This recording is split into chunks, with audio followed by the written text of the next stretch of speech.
لیکن یہ غلط بیانی نہ کریں. میڈم یہ بتا دیں کہ چیئرمین سینٹ الیکشن کے اندر الیکشن کے نظام میں تبدیلی کا بیانیہ میاں صاحب کا بھی ہے, آپ کا بھی ہے, باقی جماعتوں کا بھی ہے. ضمنی الیکشن بھی آ گیا, لیکن وہی پیرامیٹر, وہی اسٹینڈرڈ جو جنرل الیکشن 2018 کا تھا, پھر وہی سوال نہیں اٹھے گا. اور پھر کل کو نیکسٹ جنرل الیکشن جب آئے گا تو ہم اگر الیکشن اصلاحات نہیں کرتے تو کیسے نظام؟ نہیں, انشاءاللہ ضرور کریں گے. کیوں نہیں کریں گے الیکشن اصلاحات؟ پی ڈی ایم بھی یہی چاہتی ہے, پاکستان مسلم لیگ نون بھی یہ چاہتی ہے کہ حقیقی جمہوریت ہو, جس کو وہ لوگ ووٹ ڈالیں, ڈبوں میں سے اسی کا ووٹ نکلے, آر ٹی ایس نہ بیٹھ جائے اور جنوبی پنجاب کا محاذ اچانک نہ کھڑا ہو جائے. ہم بھی یہی چاہتے ہیں, لیکن میں نے جیسے آپ کو بتایا کہ یہ جو لیجسلیشن ہے وہ اس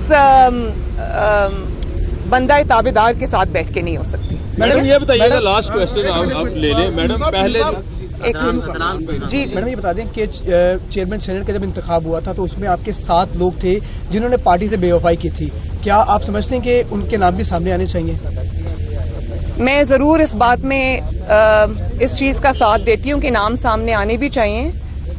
کچھ ہمیں خود پتہ بھی ہے, علم بھی ہے, لیکن بات یہ ہے کہ جو شخص ویسے اپنی پارٹی چھوڑنا نہیں چاہتا, جو اپنی پارٹی کے خلاف غداری نہیں کرنا چاہتا, جو اپنی پارٹی سے بے وفائی نہیں کرنا چاہتا, جب آپ اس کے اوپر اس قسم کی پریشر ڈالیں گے, دباؤ ڈالیں گے, اس کو فون کرائیں گے, اس کی فائلز کھولیں گے, تو لوگ مجبور ہو جاتے ہیں.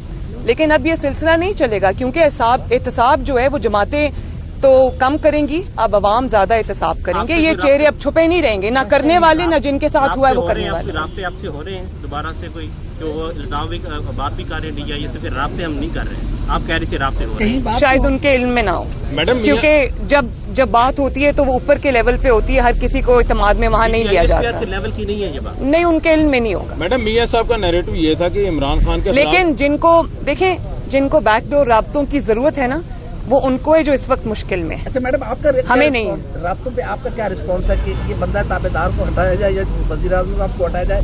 10 بات ہوگی, کب بات ہوگی, کس سے بات ہوگی؟ عوام کے ساتھ بات کرنے جا رہی ہوں. مشکلات عوام پر آئی ہیں, سلیکٹرز کو فیس کرنا پڑ رہا ہے, میں یہ مانتی ہوں.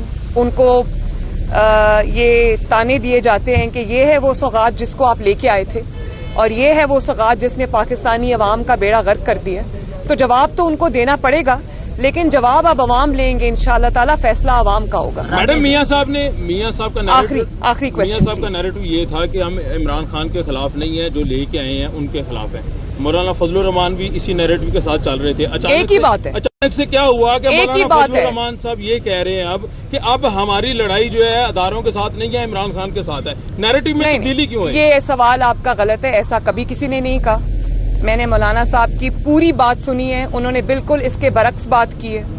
اور جہاں تک میاں صاحب کا سوال ہے, وہ آج بھی اور ہمیشہ اسی بات پر کھڑے رہیں گے کہ ایک نااہل اور نالائق شخص کو, جس نے کبھی ایک یونین کاؤنسل نہیں چلائی, اس کو آپ اٹھا کے 22 کروڑ عوام کے سر پہ بٹھا دیں گے تو پھر پاکستان کے ساتھ وہی ہوگا جو آج ہو رہا ہے. تو آپ یہ سلیکٹرز سمجھیں یا سلیکٹڈ سمجھیں, تو یہ بات ایک ہی ہے کہ یہ سلیکٹ ہو کے جب اس طرح کے لوگ آئیں گے, جب سلیکٹرز کو منمانی کرنے کی اجازت ملے گی, تو یہی ہوگا. یہی راستہ ہم روکنے آئے ہیں, انشاءاللہ روکیں گے.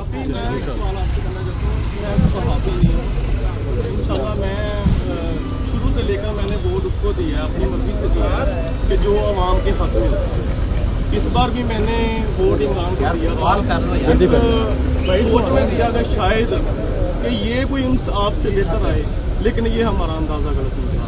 آپ کو پتا ہے کہ چینی کا کیا ریٹ ہے, آپ کو پتا ہے کہ گھی کا کیا ریٹ ہے, آئل کا کیا ریٹ ہے, سبزی کا کیا ریٹ ہے, پیٹرول کا کیا ریٹ ہے, اور جو لوگ مزدور دیہاڑی دار طبقہ کام کرتا ہے ان کا کیا حال ہو گیا. ہم آپ کے ساتھ ہیں یار, بس کریں آپ مضبوط ترین طریقہ کار سے چلیں گے, اور ہم آپ کے ساتھ ہیں. بڑی مہربانی آپ کی, جان چھوٹے گی. میں بھی آپ کے ساتھ ہوں. آپ ہی کے ساتھ جو زیادتی ہوئی ہے اس کو ہم انڈو کرنے کی کوشش کر رہے ہیں, اس کا ازالہ کرنے کی کوشش کر رہے ہیں. لیکن میں آپ سے ضرور یہ کہنا چاہوں گی کہ یہ تو نہیں, میں تانا تو نہیں دے سکتی کہ تبدیلی پسند آئی ہے آپ کو.